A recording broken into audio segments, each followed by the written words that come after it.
plusieurs informations aussi. On a découvert, et c'est pour ça que vous êtes avec nous, Jean-Jacques Zambrowski, vous êtes professeur et spécialiste en médecine interne, et peut-être s'arrêter un instant, évidemment, sur les raisons de son décès.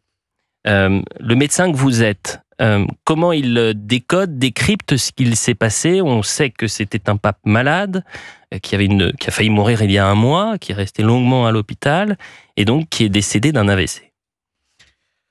Ce qui est mystérieux dans cette affaire, ce n'est pas qu'il soit mort, c'est qu'il soit mort brutalement après avoir, semble-t-il, eu la force et le courage d'accomplir ce qu'il pensait être sa mission jusqu'aux derniers instants, jusqu'à la veille, où on l'a vu notamment prendre ce petit enfant et le bénir, etc.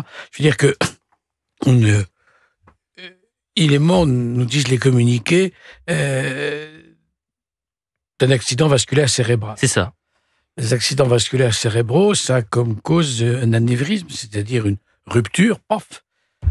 Il était à l'abri de tout anévrisme par les traitements qu'il prenait.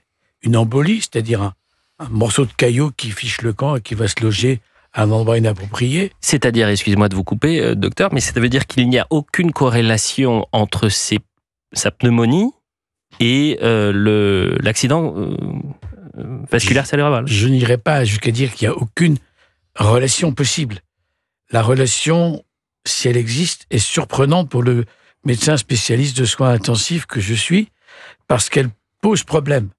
La troisième cause, c'est une petite particule qui se balade et qui va, à un moment donné, boucher un petit vaisseau, mais pas un vaisseau suffisamment important pour entraîner la mort du sujet. Donc on a le droit de faire un petit accident vasculaire cérébral.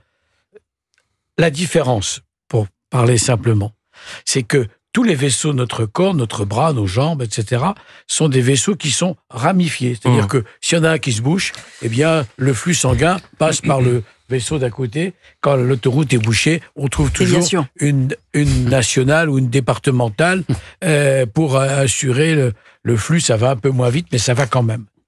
Dans le cerveau, c'est différent. C'est comme les branches d'un arbre. Et si une branche est malade, eh bien, tout ce que cette branche est supposée avoir comme fleur et comme fruit ne viendra pas à maturité.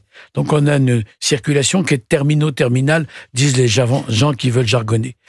Dans le cas du souverain pontife décédé, il y a une surprise parce que il avait des traitements, il avait des médicaments qui étaient destinés, en principe, à éviter ce genre d'incident.